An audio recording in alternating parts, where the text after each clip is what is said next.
Okay, No with that, worries. well, welcome. All right. Thanks, Dawn. Good evening, everybody. As Dawn said, my name is Mari. I am coming to you tonight from my hometown of Augusta, Montana. That's where I live. And as Dawn said, I work for a show feed company. I work for Show Right Feeds. And my title would be just like a multi-species national support specialist. So, or product specialist, sometimes people want to say. So what that means, I don't have sales responsibilities. The actual sales reps will call me in when they need some help going to either their dealers, or my favorite part of my job, and a really big part of it, is to visit 4-H kids like you guys, or interact with them and train you guys on our product lineup and how to use them correctly and when and things like that. So just to help you along with your project as much as I can. So with that being said, like I stated, I am multi-species. I don't specialize in goats, but my boss always says she knows a little about a lot versus some of our other species-specific specialists. They know a lot about one specific topic. And a little background on me, I grew up in Oregon. I've spent a lot of time in the show ring. I grew up showing hogs and raising show pigs, and then I went to school at Oklahoma State for livestock judging, and I was a part of a reserve national champion livestock judging team there. So I spend a lot of time in the ring these days showing, or actually judging shows now. So it's kind of funny how the roles have reversed. And here in Augusta, Montana, I live on a ranch, and we raise some show cattle. We just put embryos in today, and then the rest is commercial production. So like I said, I don't specialize in goats. I'm not going to sit here and tell you that I know every little thing there is to know about raising and feeding goats, but I do work with kids like you guys on a daily basis, and it's what I'm passionate about, and I'd really love to help you in any way I can. So what Dawn asked me to cover tonight is just some basics about nutrition and complete feeds and supplements. So that's kind of what we'll focus on, but like Dawn said, I really encourage you to be interactive. The whole reason we're here tonight is to get your questions answered and to make sure you're leaving with some information that will help you better yourself and better your project for this year, getting ready for fair and stuff. So with that being said, if you do have a question, go ahead and put it in the chat box. Dawn will help me monitor those and make sure we're getting them answered. I'm going to probably, since I work for Show Right, I'm a little biased, and we'll probably talk a lot about our products, but don't let that stop you from asking questions. I really want to make it a general type of discussion to make sure that whether you're feeding Show Right or not, you can still take something away. So that being said, let's just dive in. All of you guys probably have your projects right now and probably have some feed started. So a complete feed, what does that mean? You want that complete feed to be obviously supplying majority of the nutrients. With show animals, regardless of species, we are taking their diets and changing them from natural forages, or like goats and sheep and cattle, natural forages, and switching it to grain. So we're completely changing their nature. But that grain that you should be feeding at this point should have a complete mineral and vitamin profile in there. Shouldn't have to, most show feeds, you don't have to add any supplementation when it comes to extra mineral or vitamins if they do a good job putting their feeds together. And it should have a high quality ingredient list. Some of the things, the 3 things that I look at most when I'm looking at a complete feed is I'm looking at the protein content, I am looking at the fat content, and I'm looking at fiber. And what those things help tell us, protein is what we're going to build that animal off of. It's what's going to help them grow. It's going to help us develop the muscle content. So protein is huge. Probably the number 1 thing most people look at on a feed tag. Fat would be number 2. And in goats, fat cover, condition level is extremely important. So let's jump back a second. What should your protein level and content look like for a show goat feed? Most of them will range from about 14 to an 18%. Most of Show Right's protein contents will be between a 15 and a 17% for our show goat feed. But that's what you want to stay in that range, 14 to 18%, depending on your goat's needs. So jumping into fat, I said it was very important for goats, and it's extremely important because a lot of handling quality comes from cover and condition level in goats, and we want them to handle fresh and correctly, right? So fat levels, you want to make sure are, oh, I don't know, anywhere between 3 to 5 is what I would say. And 5's getting on that high side and the heavy side. But that's what I'd aim for on the fat condition side. And then fiber. Fiber, what that's helping us do, we talked about, or I mentioned that we're switching goats' nature from forage and grass to a complete grain diet and supplementing with forage and grass. So fiber helps keep some of that forage in their diet already. And it also helps from a body standpoint in creating some extra rib shape and rib mass. So we're keeping the gut working, and we're getting some extra body and rib shape from it as well. So those are the 3 things that I really look at and study when I'm looking at a complete feed. I mentioned the minerals and vitamins, so important, you guys. Know that when if you have a feed that is maybe on the more of the commercial side, and you might have to start supplementing some of that mineral and vitamin pack in the show right feeds.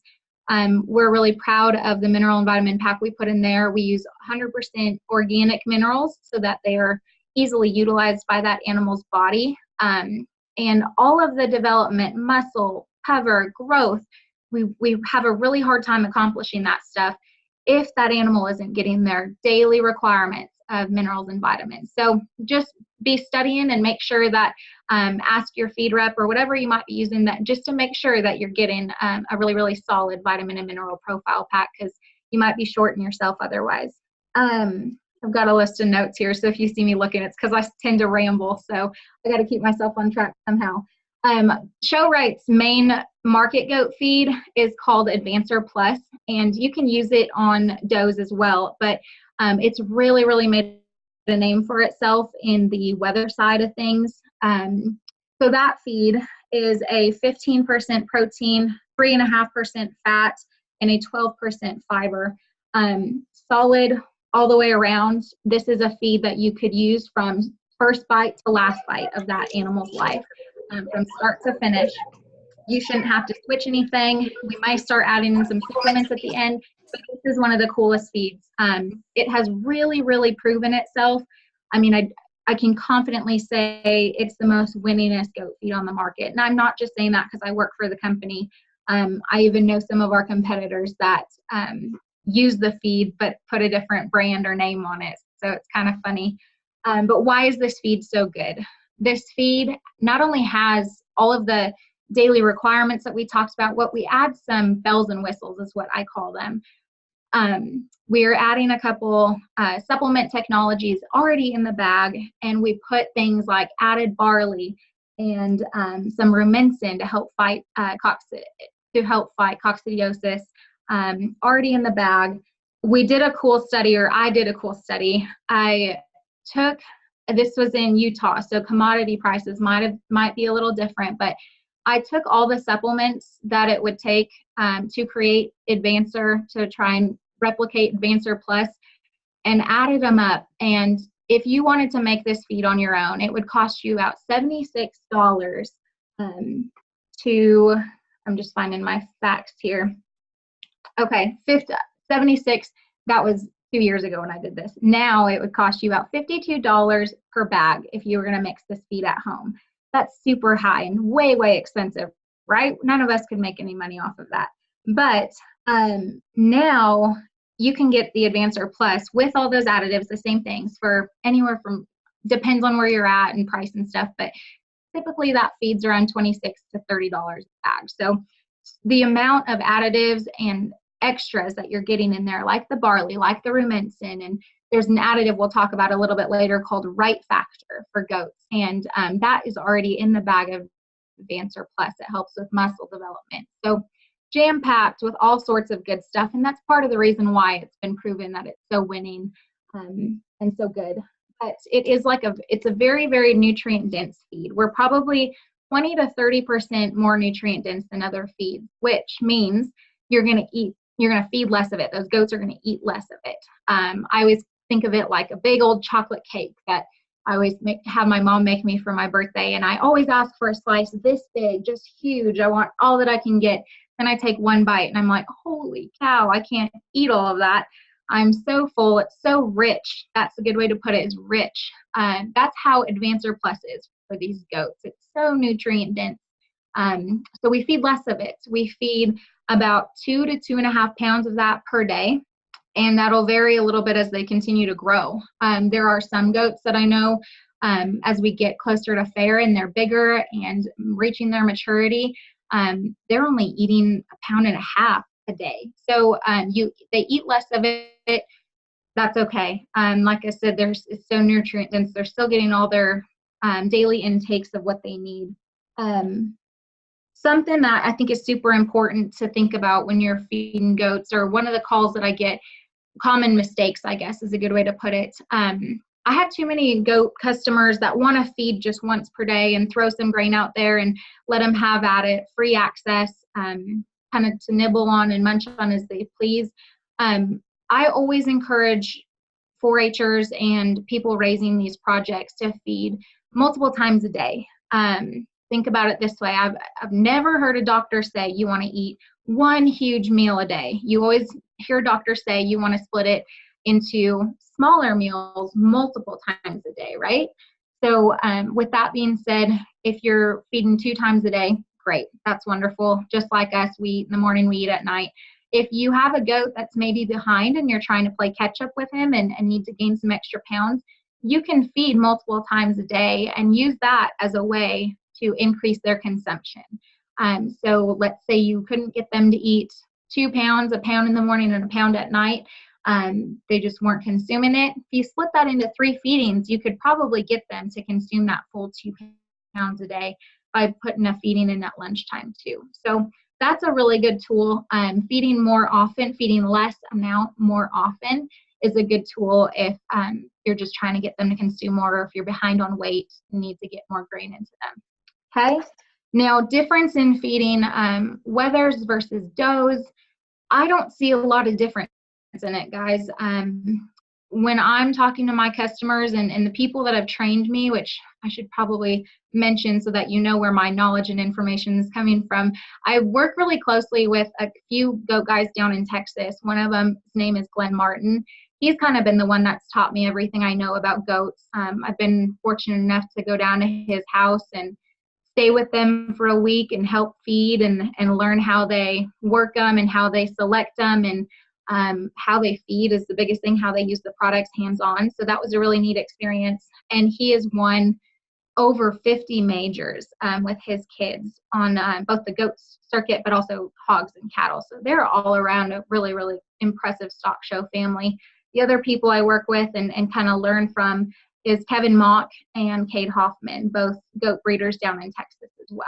I know Texas is a long way from Wyoming, but those guys shown competitively from coast to coast. So I still find my information and knowledge that I learned from them pretty relevant. But when it comes to feeding does, what those guys have taught me is we really just want to, typically we feed them more is all. All 3 of those guys like to keep them on the Advancer Plus along with their wethers. They're just feeding them more. So if we are feeding a wether 2.5 pounds per day, they're going to up that doe to 3 pounds per day. Just try to get a little extra bloom and condition on those does comparatively to our market wethers. So not a ton of difference there. We do have some other options in terms of feed. And especially with you guys being in Wyoming, you might want something that I get a lot of calls of people that want a higher fat content or a higher energy because you guys do deal with colder temperatures, and those goats need a little bit of extra energy in their diets to not only stay warm, but to continue gaining, right? So with that being said, we offer a couple higher fat, higher energy feeds, that one of them being called Fat and Sassy. This one's been around for a long time too, and it's most popular with breeders. Breeders really like Fat and Sassy to use on their older breeding stock, so a lot of their does, a lot of their older bucks, and when the kids start to wean and we dump creep feed in there, they're using Fat and Sassy quite a bit for a creep feed.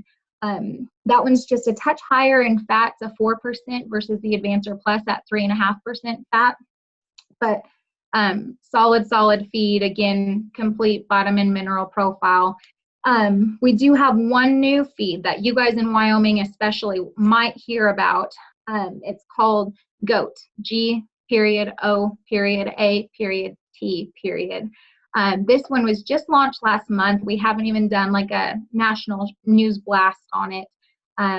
What's cool about this feed, the other feeds I talked about, Advancer Plus and Fat and Sassy, both pelleted. So we have the goats picking through. You guys who feed them and raise them know better than anyone how picky those things are, and they sort through their feed. So we put those feeds in pellets, in a pelleted version, so you can avoid that, and they're getting everything that they need. But this new goat feed is texturized. We've had a big demand for people wanting texturized feed. Goats really, really like it, but we've always had the challenge of them sorting.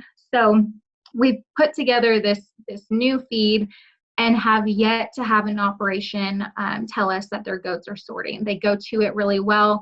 They eat it aggressively. And what I love about this feed for your guys' area, and I think it could be a really good fit, is the nutrient analysis. So compared to Advancer, where the goat feed is higher in protein, higher in fats, and the same on fiber. But the protein for goats is a 17% protein, and it's a 4% fat. So I think for your area, it could be really good. We can not only grow them and continue that muscle development, but we've got the extra little bit of energy in their diet to keep them warm and supply them with that extra energy they need through the cold winter. So that could be a goat feed to look out for and keep your eyes and ears open about, or if you're looking for a texturized feed, that's a great option. Unlike Advancer Plus, it's not quite proven yet because it's so new to the market. We don't have the banners to back it and the winnings to back it, but I can guarantee that we will see some this summer because there's a lot of people that are super happy with it so far. So just be aware of that. But your most important things looking in a complete feed is to make sure you've got your jam-packed vitamin and mineral profile in that feed, and you're not going to have to supplement those things. Because like I said, we can't get growth or muscle dimension or gain if we don't have minerals and vitamins covered, okay? I'm going to check Mari, the chat box and make sure we don't have any. There's like 3 questions. Yeah, go ahead. So there's one that says, what is your calcium phosphorus ratio? I will have to, I don't know off the top of my head, but I'll pull it up right here. Right? Are you wondering about Advancer Plus, I'm wondering, or I'm guessing? Whoever put that in the chat box, can you unmute yourself? Was it Mary Louise? Yes. It'd be for your market weathers. Okay. So calcium in that feed, and I'm just on our website. You can find these there. Calcium, it says 0.7 to 1.2%, and phosphorus is a 0.3%. Those are the levels on the nutrient analysis tag. These feeds were, let me add to that really quick. These feeds were designed and developed to try and help avoid urinary calculi. So we try to keep those levels at a adequate but moderate level so that we're not helping develop kidney stones and not trying to create that problem. We're trying to prevent it for you guys. So definitely trying to keep those levels, like I said, adequate but moderate. Mari, maybe you can explain what urinary calculi is. We haven't done the health goat thing yet, so I'm not sure everybody on here knows. Sure. So urinary calculi happens a lot of times. Water quality can be part of it, or when we start to really push these goats hard on grain, these goats actually develop kidney stones, basically. So what might happen is you might start to see your goat start to have a hard time going to the bathroom. You see very little fluid. They're kicking at their belly sometimes, and they're in pain because they can't urinate. So things start to back up in their system. So it usually comes from condition of water. If you have hard water or something, extra calcium in there, calcium buildup, what causes these stones. And then, or if I see it a lot when a goat is sick and they then get dehydrated. So it can happen in a lot of instances, but your symptoms would be when you see them start to have a hard time going to the bathroom or not going to the bathroom at all. Is that a good enough answer, Dawn? Sorry, I was muted. Yeah, that's great. The other questions in the chat box says, if you have a doe and a wether together and feed them separately, how much more should you feed the doe compared to the wether if you're feeding separately? So like I said, typically goats don't eat a whole lot, guys. Just they're small animals. So I mean, like I said, with Advancer Plus, I'm usually doing 2.5 pounds a day on the wether and 3 pounds doe. I like to tell my kids, them helping to feed to your goat specifically. Every goat's going to be different in condition level and whatnot. So you'll kind of have to feel it out and gauge it. But I would encourage you to go from there. And if your doe is still really skinny and you think she needs some more extra, have her increase that. But usually 0.5 pound is a good place to start in the difference between a doe and a wether. Perfect, thanks. The other question in there is about supplements. I don't know if you're going to cover them separately. It just says, what do you recommend for supplements? Yeah, we will. I've got the supplements broken down to different parts of the goat's body and what they do and how to accomplish that. So we'll address that. Okay, that's I see one. I see it might have been sent to me privately because there is a quotations with privately in between it. But it says, based on the age of my goat, how many pounds should I feed a day? That's a good question. So most goats, when we show them, guys, are between 7 to 10 months of age. And it sounds backwards, but typically goats will eat more when they're little versus when they're older. But here's an analogy to put it into perspective. So when moms will relate to this best, and anyone who any of you kids that babysit at this point, toddlers usually eat a lot more than us adults. I know that when I'm had a busy day and I've been stressed or whatever it may be, I'm lucky if I get one good meal in a day, but I'm not starving. I'm okay. I'm going to maintain my weight. But toddlers, every time I see a kid, they usually have a snack in their hand, right? They're getting cookies and fruit snacks and applesauce and eating 3 meals a day. So they're consuming a lot more calories. But think about it, guys. They're growing. They need more calories to reach their growing demand. Versus us adults, we've already hit our growth. Our growth plates are done growing. We've maximized where we need to be at. And for us, it's just a matter of maintaining. For your goats, it's a lot of the same. They're going to eat more when they're younger. So a lot of times I see goat people, especially let's start out on Advancer Plus, they might start at that 3 pound per day level if that smaller goat will consume it. And then they see them start to back off. And the goat will kind of tell you where their levels are at. Goats are really unique in that way. They're not like a steer that you can just keep putting feed into. They kind of manage their consumption on their own based on their body's needs. They're pretty good at doing that. So what I would say is your feed, I don't recommend feeding off of body percentage. I know that's how we do it in a lot of other species, but that can get you in trouble with goats. You can overfeed a lot of times with that. But I would tell you, for, like I said, I can speak to ours. If you do feed on body percentage, 2 to 2.5% of body weight is typically maintenance, but that's not going to be the case for Advancer Plus because, again, it's so dense. Remember the chocolate cake analogy. So if you're feeding another feed, I'd say 2 to 2.5% is trying to maintain that goat's body weight. If you're trying to push them, we want to increase the feed consumption. So that would be maybe 3% is trying to gain weight and really, really push hard. So I'm not sure that answers your question directly, but sorry if you guys can hear that. It's my dog in the other room with this squeaky toy.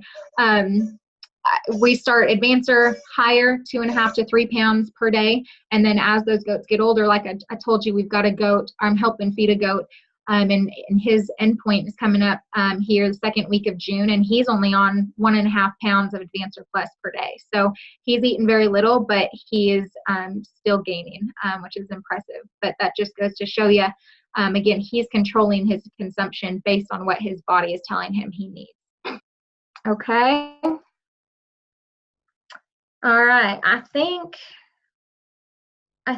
that's all. Yeah. Okay. So I mentioned that we are changing these goats' natural diet of forage and grass. I'm a big advocate. We still need to supply some of that. These goats, and maybe you haven't learned about it yet, are ruminants. But what that means is they have they're different than us, where we have one stomach for digestion. They have a 4-compartment digestive system. And with that being said, they need forage to help keep that digestive system and tract running correctly. That's a simple way to put it. It's a very in-depth and scientific process of how all that works. But the gist of it is they still need forage to make sure their what we call rumen is working and they can continue to digest feed to the best of their ability. So with that being said, you need to supply some forage. You don't need to feed a lot. They don't need free choice hay. And yet for the show industry, we've got so competitive, it also can't be their sole source of nutrients. The show industry has just gotten so competitive that the grain is pretty essential if we want to get that muscle development and crisp shape that we're looking for. So with that being said, my advice is always to find the stemmiest type of hay that you can. Really steer people away from alfalfa. Alfalfa can get you in trouble. A lot of people think that because it's so high quality and luscious that it's a great feed. But with ruminants, we see it do more harm than good a lot of times. If fed in moderation, it can be okay, and I'll hit that in a second. But it has some endophytes and some sort of toxin in the leaves, and if you feed too much, it will cause bloat. So the other thing I don't like about alfalfa in goats is it spikes the protein. It is very good hay, but it does spike the protein of that goat. So when we add alfalfa and we're feeding grain, we are then mixing up the ratio that was developed by an expert. So I like to encourage you to find the stemmiest type of hay. Like for me, I can find Sudan where I'm at, and down in Texas, that's what those guys like to use. But the stemmier, the better. It's those leaves in the alfalfa that we see and kind of get in trouble. Now, if you are feeding alfalfa, it's okay, just feed in moderation. What I tell those kids that all they have access to is alfalfa, grab a handful. All you need is just a handful and shake it. Shake all those leaves off as much as you can so that you're just feeding the alfalfa stems. That's a pretty easy way to try and reduce the instances of bloat and try to keep it healthy and okay for them. So if that's all you have access to, you can make it work. Just try to shake the leaves off. And I don't feed hay very often with goats, guys, or the people that I learned from don't. They actually only recommend twice a week is what a lot of those guys that I learned from are doing. They do it on church days, Wednesday and Sundays. There's some other people that I know that do it Mondays and Fridays, but we are already supplying their nutrients through the grain.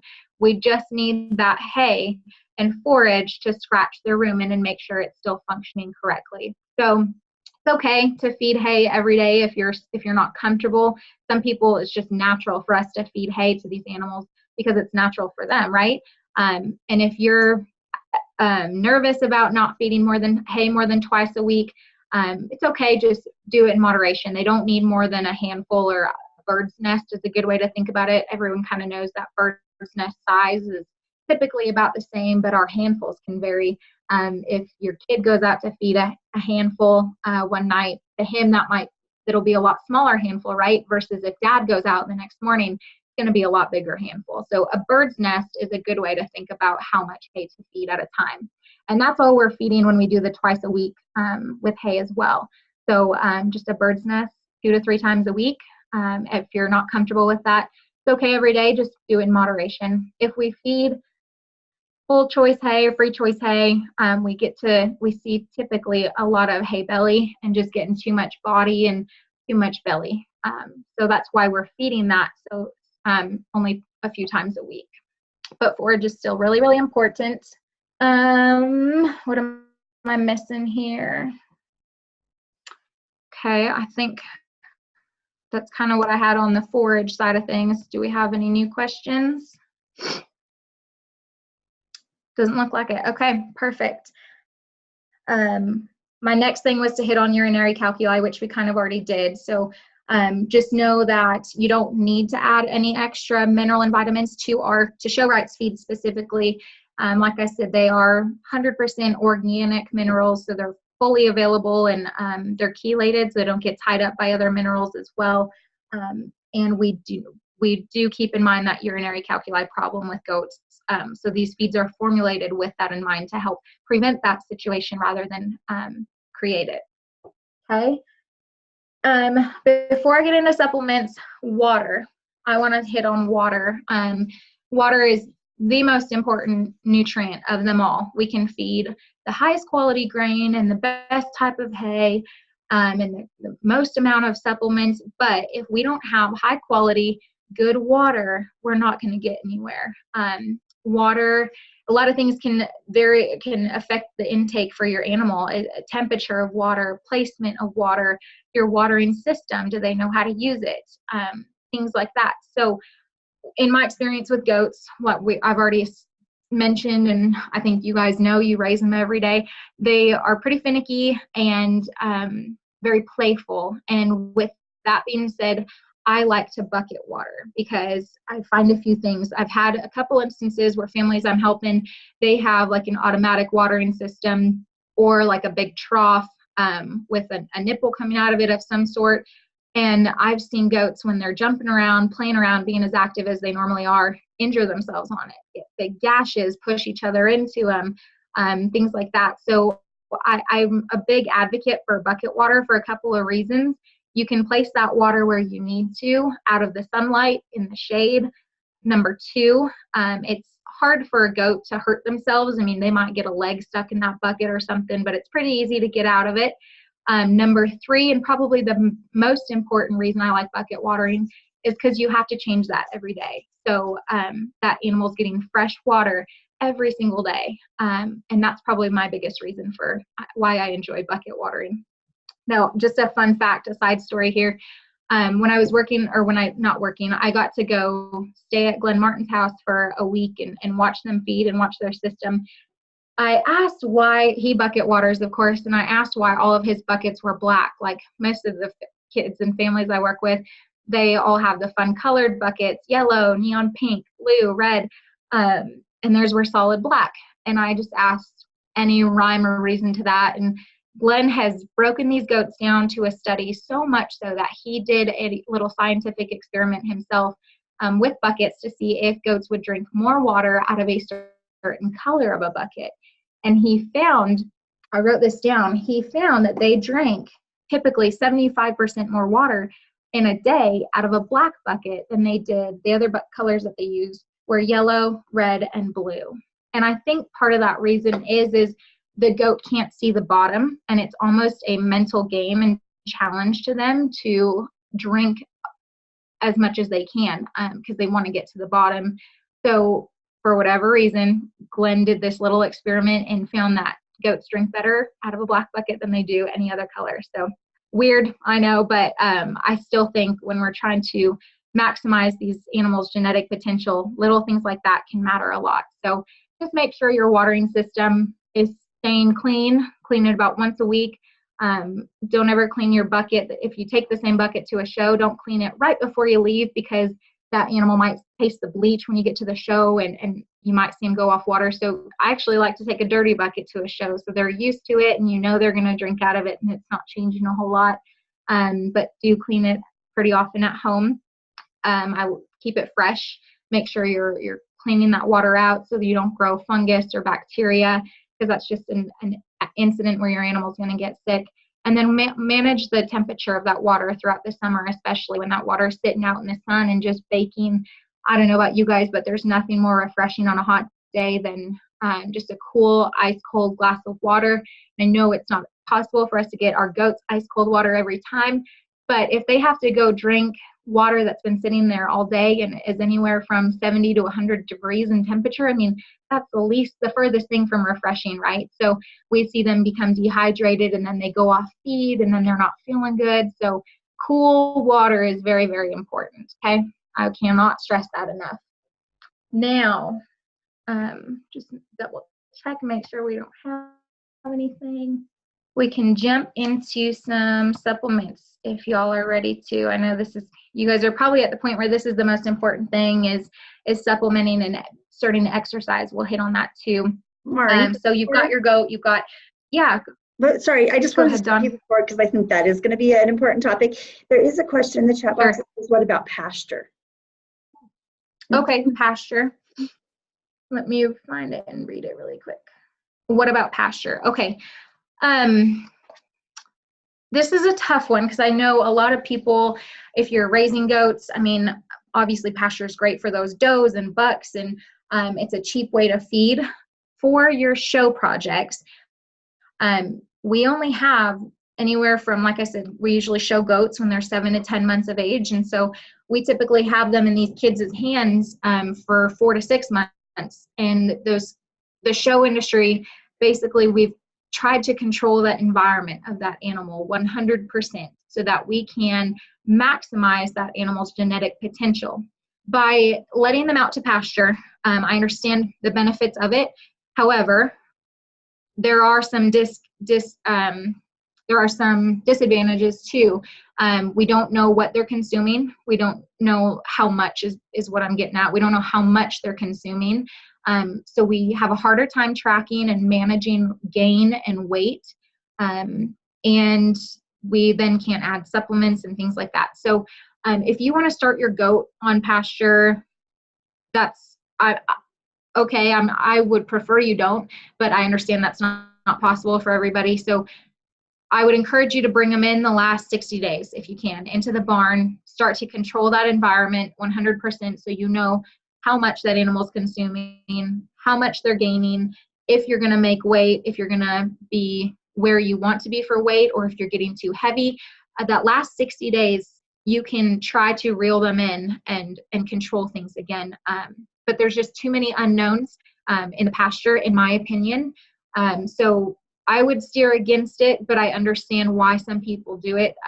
Because again, there are some benefits to it of it being a cheap feed. It's easy, it's convenient, right? We don't have to mess with them. But that's the other thing. When you bring that goat in and try to show it off the pasture, your kid is going to struggle and have such a hard time. So I really think the barn environment is good, not only from a nutrition aspect, but you're getting that goat used to you too, and getting that daily exposure with them and building that bond and trust so that hopefully when you go to show, you have a more successful experience. Okay? Good question though. Very good question. Okay, so you've got your project, you've been feeding it, got complete feed going for a while, you're changing your water and keeping it fresh.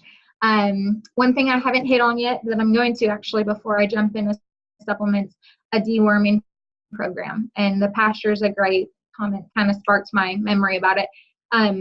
Goats are very receptive to internal parasites. And so you want to make sure you're working with a vet to get a good deworming program down. As long as we keep those internal parasites clear and out of that goat system, it's just another way that we can help maximize that animal's performance and make sure we're getting maximum gain and nutrient absorption.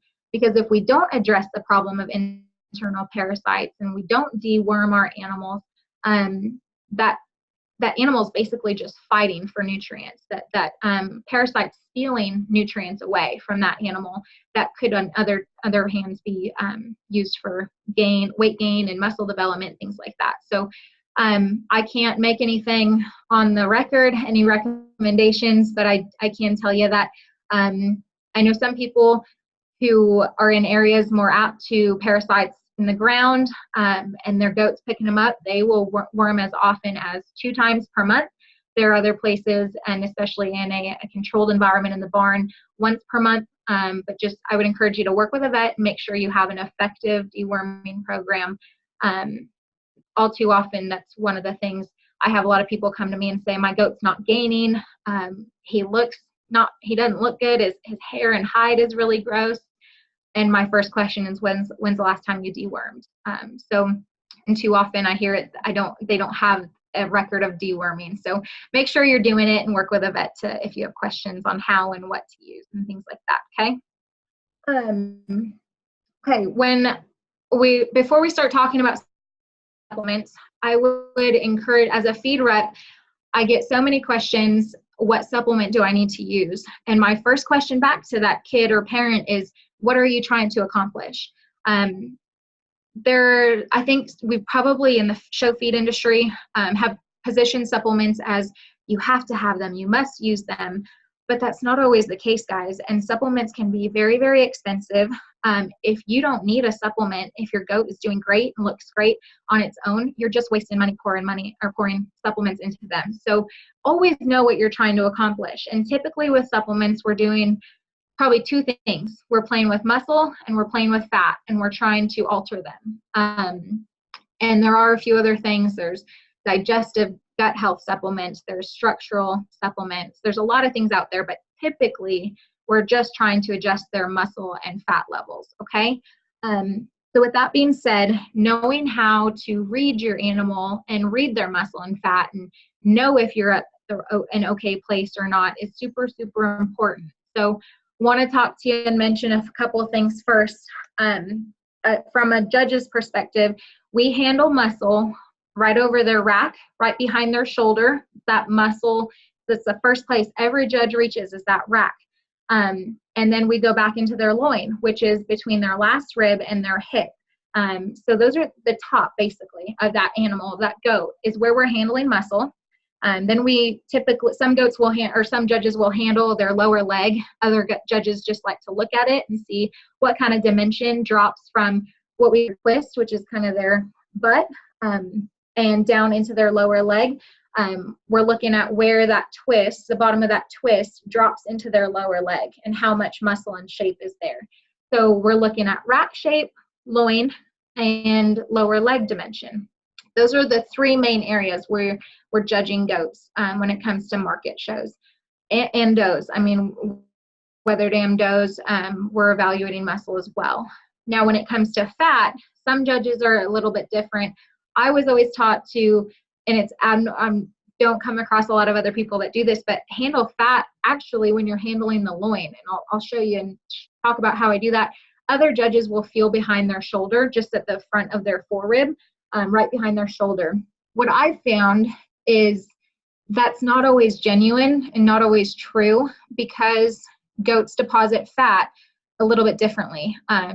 Unlike any other species, goats actually deposit fat internally and work their way external. So what I mean by that is they deposit fat into their organs first, and then they spread it outward into their, like where we feel behind their ribs and into their loin. And so versus, think about cattle. Cattle, we always say fatten from the outside in. That's why we want cattle so fat, because we are trying to get that intermuscular fat and that marbling, as we call it. So goats are a little bit opposite. So I told you I'm a little abnormal. I like to handle and condition and cover. I'm judging that goat over their loin, whether it's a market wether or a doe. I'm still feeling over their loin. And the reason I say that, because the loin is it's typically one of the last places they'll deposit fat, but it's the first place that the fat will disappear from. If they get stressed or you over-exercise, the loin's the first place it'll go, and it'll start to get way washed out and too round. So with that being said, I like to handle, I put my hand flat like this over their loin, and I just kind of roll. I just kind of go back and forth, and what I'm looking for is, let's say here's the goat's spine, okay? So this is my fingers, the goat's spine, and I'm just kind of rolling. And I'm feeling, if I feel like a butter knife type of texture, that goat's too skinny. If I can feel every single vertebrae as I'm rolling like this over their spine, if I feel a butter knife texture, it's too skinny. If I have to really push down and dig to find that goat's spine, you're getting pretty spongy, probably pretty fat, overly conditioned. So we just want a nice smooth handle where I can still feel the spine, but it's not butter knife like. I hope that makes sense. It's hard to describe when we don't have a goat to. I wish I had a wether right here for you guys to touch and feel and to give everyone an idea of what that means. But that's where I like to handle for cover. And like I said, it's usually the reason is because the loin is typically the last place to get the nice smooth condition laid on, but it's always the first place to go when that goat is overstressed or too skinny, okay? So when I'm trying to feed a wether, I always ask the kids to tell me what they're trying to accomplish. Are you trying to add more muscle? Do you need, and then we break it down even more specifically. Does your wether need more rack shape? Does he need more loin? Does he need more lower leg? Or are we trying to add condition? Because again, I want you to have a purpose when you're supplementing. Don't want you to be wasting your money. I don't want you to throw everything in there just because it's a supplement. You think that's what you have to do. I want there to be a purpose behind what you're doing. So I ask these questions. I'll break it down one by one, I guess. If we need to add some extra condition, if you're feeling that loin and your goat is butter knife-like, too spiny, you can feel every single vertebrae, we need to add more condition. So ways to do that. You can try to add, there's a couple supplements, and neither of them are my product, so I'm not trying to sell something here. I like to use Dine, and I will mix that. So this is probably 30 to 45 days is when I want you guys to start handling your own goats to feel these things, okay? That's the amount of time we need to make a change in goats. 30 to 45 days is when you should start studying supplements. So you're handling the loin, your goat you think is too skinny. I would tell you to start Dine at this point. And Dine is just a liquid fat. It's spelled D-Y-N-E. And how I use that product, or how I was taught to use that product, is to mix half and half with water. I start at 20 cc's 2 times per day. So I'm doing 20 cc's of Dine, 20 cc's of water, doing that mixture once in the morning, once at night. And then I slowly, depending on how much that goat needs, I've fed up to 60 cc's per day. Or 60 cc's 2 times per day, so 120 cc's per day. But start at 20, work your way up to probably 40.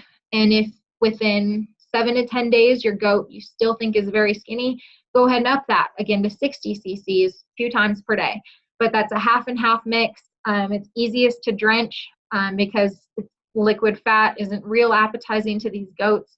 So easiest to drench if you're able to, but that's a product I like to add some extra cover and help accelerate the condition process of that goat. Some other good popular products, or one of the other ones that I have heard a lot about, is called Glue Coat. Glue Coat, again, not my product, but we've had some really good results with it, and that's just a 3 to 4 ounce per day type of product. So pretty simple to break it down. But again, that's kind of a liquid fat type of product. So Dine and Glue Coat. If you need to get more cover, need some extra bloom, those are my 2 go-tos for that. Now, if you feel the loin and you think you're okay on condition when you're rubbing back and forth, you've got a nice smooth, you can still feel the spine, but it's not overly fat, you don't feel a butter knife, you're pretty right on, you think. But then you start to feel that loin and you feel your loin edges round rather than square. We want loin edges to be really square and crisp, and you think yours is round and you need more loin shape. There's a product that I like called Right Factor. Right Factor is the product I mentioned earlier that's already in Advancer Plus. However, I still have kids add it to these goats' diets in that last 30 to 45 days if we need it. This one, we've narrowed it down, does the best job on a loin. If you've got one that's washed out, too round, need to square it up, Right Factor is what we found to really, really do the best job in squaring that up and getting some crisp shape. It's a very simple product to use. You just feed 3 ounces per head per day, and the scoop inside the bucket is 3 ounces. So you just take one scoop and put it in there. One thing that one of those Texas goat guys, Kevin Mock, taught me that I thought was really neat, because I didn't ever realize it before. When he feeds Right Factor, he takes 1 scoop of Right Factor and puts it in, but takes that same scoop, that same 3 ounce scoop, and scoops out 1 scoop of the feed, so 3 ounces of feed, and puts it back in the feed bag. Now, why would he do that? I asked myself. What he explained to me is, for a goat, 3 ounces of feed is actually quite a bit. And if we just add on top of that feed, we're going to continue to gain more rapidly than we might want to. So if you are right on track for weight, but you're going to add some of these high protein supplements, so you don't spike yourself and get ahead of yourself and aren't, if you think about it, we're feeding right factor or any of these supplements for 30 to 45 days, right? So 3 ounces times 30 to 45 days, that's a lot of extra feed, and that's a lot of extra gain for that goat. So that's why anytime he adds a protein supplement, he's taking the same amount that he's adding in, he's taking it out of that complete feed. So kind of an unusual concept, but if you think about it, think about that 3 ounces of feed for 30 or 45 days, and it makes sense. Those goats, that's a lot of feed for those goats. So really cool facts that I learned from those guys, and I think something that can make a big difference when feeding goats for these type of projects. So again, right factor is the one that I like for these loin edges. It's a muscle development product, so you may see more rack shape out of it, but where I really see that product shine is when it comes to loin edge. I'm just going to check the chat to make sure I'm not missing anything. Okay, how many times should you walk your goat a day and how far? I will hit on that. Should you run your goat? I'm going to run through these supplements and then I'll hit on exercise really quick. Okay, guys? I know, Dawn, you talked about closing at 8. Is it okay to go over? Do you want me to just start taking questions? What would you like? Nope, you're good. You can have as much. Okay, just keep going. Okay, I'll try to be quick, guys. I know it's hard to keep attention span for this long. Okay, so we talked about how to fix the loin edge on one. We talked about how to add some extra cover. Now, how would you add some extra rack shape? Rack is the first thing a judge grabs. So you want to have impressive rack shape, because when that judge grabs that rack, I know in my head I'm already weeding animals out by the time I have my hand on that rack. And if you don't have a wether or a doe with an impressive rack shape to check a box in my brain for me to keep you around and come back to you, then you're already sifted in my mind. So with that being said, it's almost like the rack shape is your judge's first impression. So you want to be on top of it when it comes to rack shape. The product that we've kind of identified as the best to get that rack shape is Muscle in Motion. Muscle in Motion does a really good job of building the rack upwards. And that's what the impressive shape is on a rack. With a loin, we want a really wide and square loin edge. We want them really, really wide. But with a rack, they're typically kind of narrow, but the muscle stands up more. So to get that, like I said, Muscle in Motion, and I've got it pretty simple. I like to use the 3 ounces per head per day as well, same as right factor. And I'm doing the same thing, pulling out 3 ounces of that feed and putting in 3 ounces of the Muscle in Motion. So again, Muscle in Motion and right factor are both our show right products. And again, I'm a little biased because that's what I use with my kids and what I've seen results with. So I can only speak to you from that experience. But that's what we do for rack shape, Muscle in Motion, loin shape, right factor, and for some extra condition, Dine or Glue Coat. Now, if you have one that needs some extra gain, you're getting a little far behind maybe, obviously increasing consumption is probably your best bet. And how did we say to do that before? Break your feedings into smaller amounts and feed more often. That's the number one thing to do when you're trying to get gain on a goat. But if you need some extra help, I found that Basic Science Mass Maker is the name of a product that works really, really well for trying to add some extra pounds. Again, it's a protein supplement. It's like a 32% protein. And I think it does a good job in just trying to add some extra pounds. That one kind of has a weird feeding rate. It's 1 ounce per 22 pounds of body weight. So you'll just have to figure out where your goat's at and how many ounces that is for your goat. So typically 1 to 3 ounces, depending on what stage of the growth your goat is at. But for some extra gain, your best friend will be breaking your feedings into smaller amounts more often throughout the day. But if you need some extra help, you can add some of those extra cover supplements like Glue Coat or Dine. That can help sometimes too. Mass Maker is the one that I think works pretty well. Okay, kind of zoomed through those a little bit. But again, I've worked with those 3 guys down in Texas, and they have it broken down to a science, you guys. And I have not drifted away from this feed program on the goat side in a very, very long time because I haven't needed to.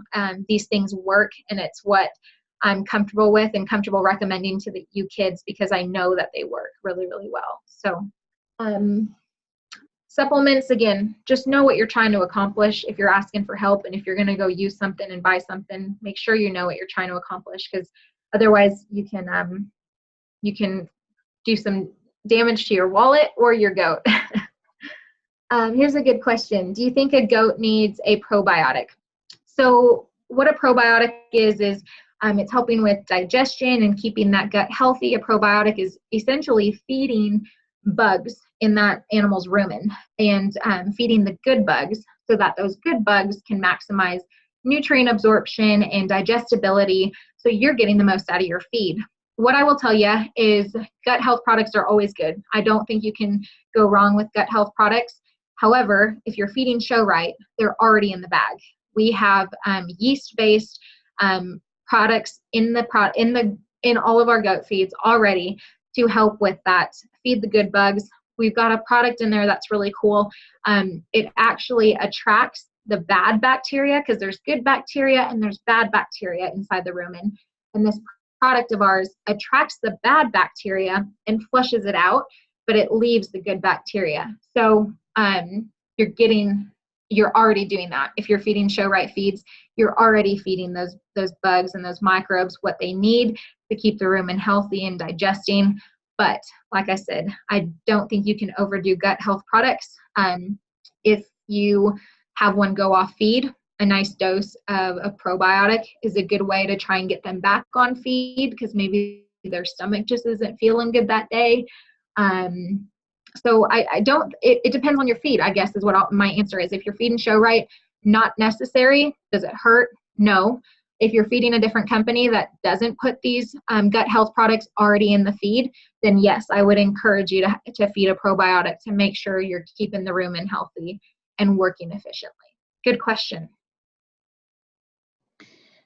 Mari, Okay, there's one more connected kind of to what you were just talking about, maybe just to review, because I think you went over this a little bit. It says, what should the rack shape look like and how it should feel. So I know you kind of went over that, but maybe just. Okay. Sure. Okay. So when I talk about rack, I'm talking about the muscle right behind their shoulder. It just sits kind of right on top or right behind their shoulder blades on top of their rib cage, the front part of their rib cage. And typically with goats and sheep both, we want these animals to have what's called progression of width. So they start narrower at their shoulder, but they get progressively wider as we go back to their hips and rumps. So with that being said, the rack shape normally grows up and is normally more vertical.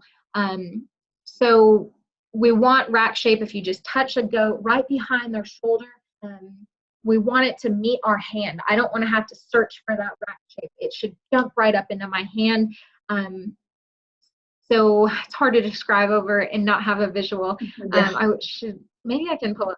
Well, I have pictures of show goats, like backdrops and stuff on here, but I don't think they'd get close enough to show you what a rack should look like on top of a goat. But handling is how a judge if you can usually see rack, but handling is how a judge will ultimately decide what that rack shape looks like and feels like. It's by touching them. So do it yourself at home. Go handle your goat right behind their shoulder. Feel that muscle that's kind of usually a little bit narrower, and follow back to the loin. Again, the loin is right at the last rib, back to their hips, their hook bones at their hip, okay? So hard to describe. There are some videos online that do a good job of talking about goat selection and teaching the different parts of goat parts. I'm trying to think if we have one. ShowRight has a YouTube channel. Let's just go to YouTube and Google or type in ShowRight. And I think there's a goat selection video on there where we have, I think it's Kelsey Pfeiffer out of Oklahoma. They raise some really good show goats. I think he's talking about it, but check SureChamp as well, surechamp.com. They have some good educational videos just so you can get more of a visual.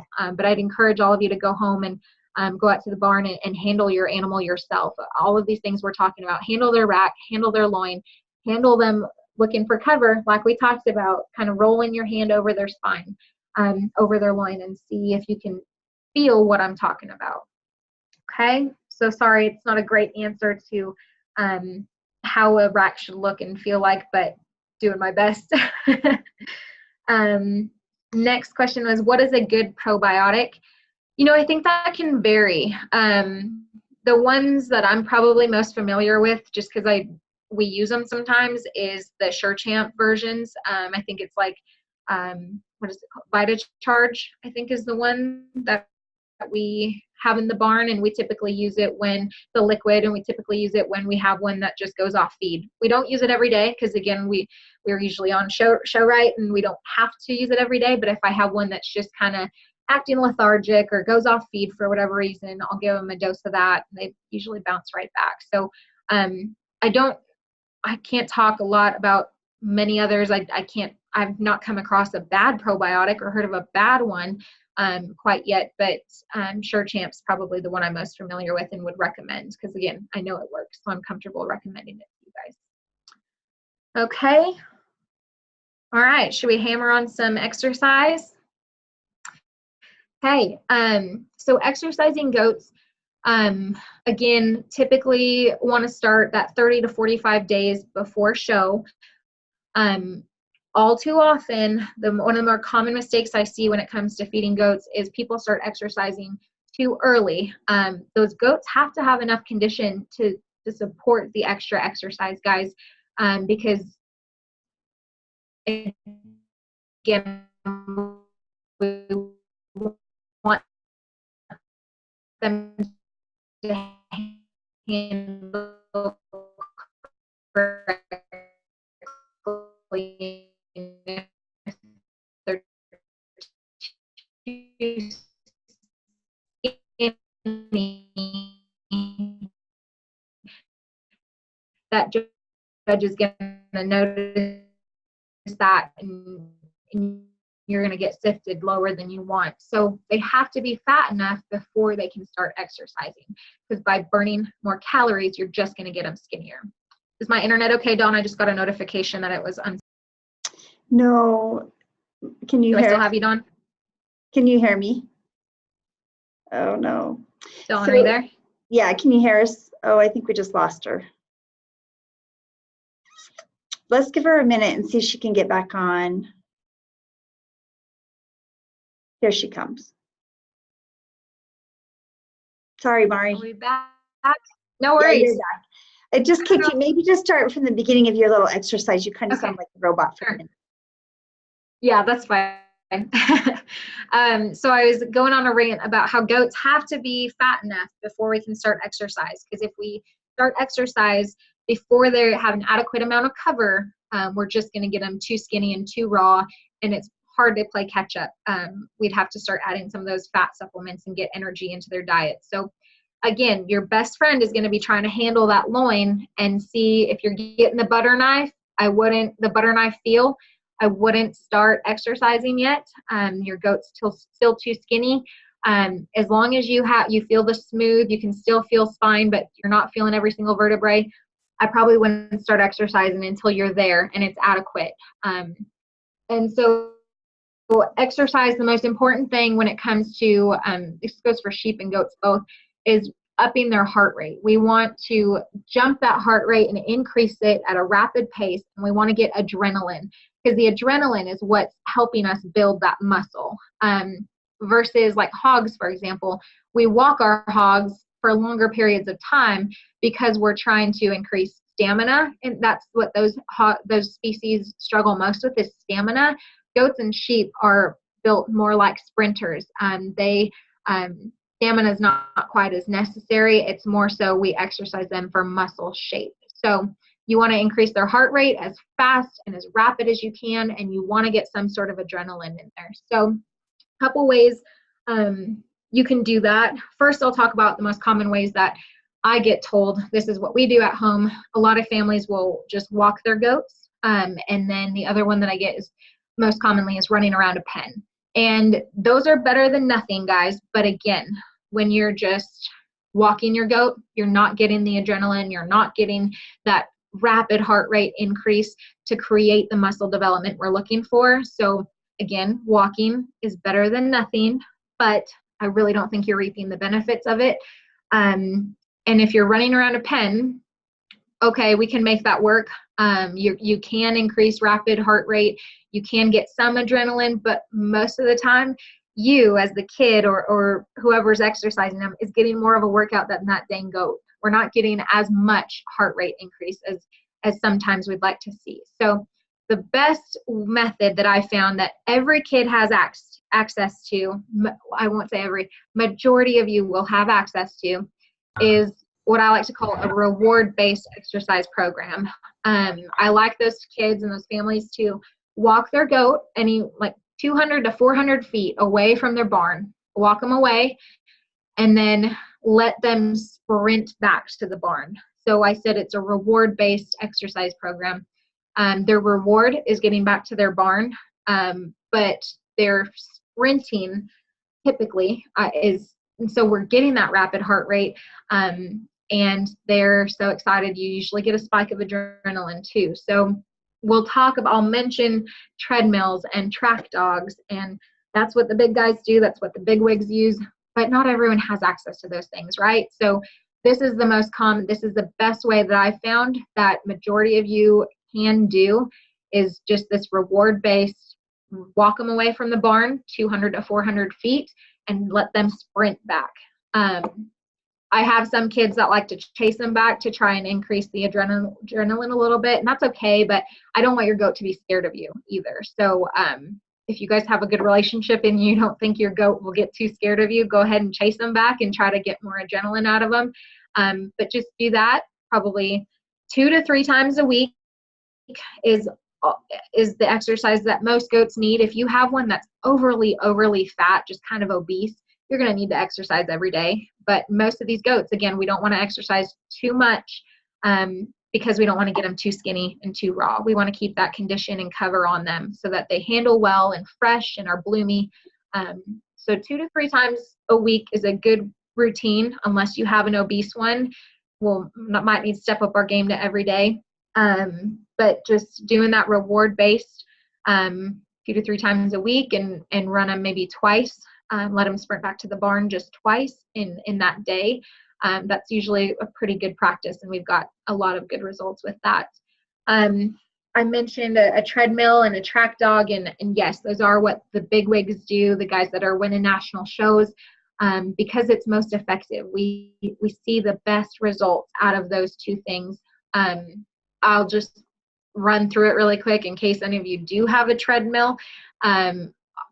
What I've been taught is we use the treadmill and run them backwards to develop that lower leg dimension, which we can't do in hardly any other exercise. It's really, really hard to get that lower leg dimension, but by using a treadmill and treadmilling them backwards for 2 to 3 minutes, as fast as they can go, and that's again 2 to 3 times a week, we see a lot of muscle development and drop in that lower leg. So it's pretty cool.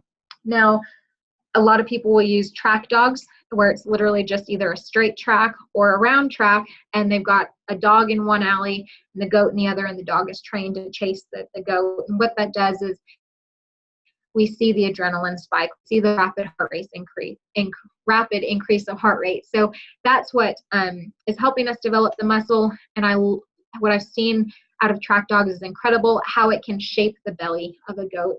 It can really get them that shallow, round type of rib instead of the deep, kind of sweet type of rib. I think that the shallower rib type is a little more popular in the show ring right now. But again, those are 2 systems that are pretty far and few between. If you've got them at home, great. If not, you can still accomplish pretty good results with that reward base of letting them run back to the barn. Biggest thing is, though, make sure they're fat enough before you start exercising them, and don't over-exercise them. Every day is not usually necessary. Typically, you just want to do it 2 to 3 times a week. Okay. I think that the questions disappeared for me, Dawn, since it kicked me off. But I think those were the questions: is how often should I run them and for how long? So just 2 to 3 minutes at as fast of a pace of a sprint as you can, because you just want that 2 to 3 minutes of their max heart rate, and you just want 2 to 3 times a week, unless you've got a really, really chubby one. So there's a follow-up Okay. question. Mari, there's a follow-up question that says, can you walk your goat in water? Maybe whoever asked that, maybe explained maybe a little bit more in depth, maybe what that question's referring to. Yeah. There's a big trend right now of like, I don't remember what it's called, but like hydrotherapy or something for horses. And they're even starting to use it on cattle, where they're having these animals walk through controlled water. It's like in a vet's clinic or something, some sort of therapy clinic, where they are just pushing a current of water towards that animal and making them stride out against it. And so it's forcing that animal to work, and it's really good. It is, the water therapy is really good for those animals' joints, and it's smoother on them and less impact. It's a lower impact type of workout for these animals. But if you're just going through a pond or your little lake at your house, you're probably not getting that effect of the water pushing at you. So probably less effective.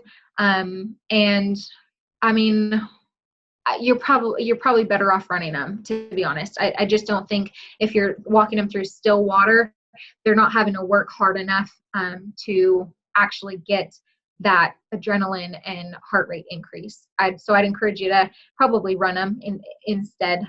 But if you have one of those really, really fancy, expensive hydrotherapy equipment, sure, that could work great. Perfect. Okay, I think we are caught up on questions in the chat box. Does anybody else have questions? Did you have more to add to that, Mari? I don't. That's kind of all I had for you guys. I'm happy to sit here and answer any specific questions you might have. Other questions? Okay, I don't see anybody. So if you've been on our previous workshops with the swine and goat series, we do have some door prizes for tonight. So if you'll just stick with me, I'll show you how to get those done. If you can get a piece of paper and a pencil out at the moment, that would be great. Let me stop recording here. Dawn, I'm going to type in my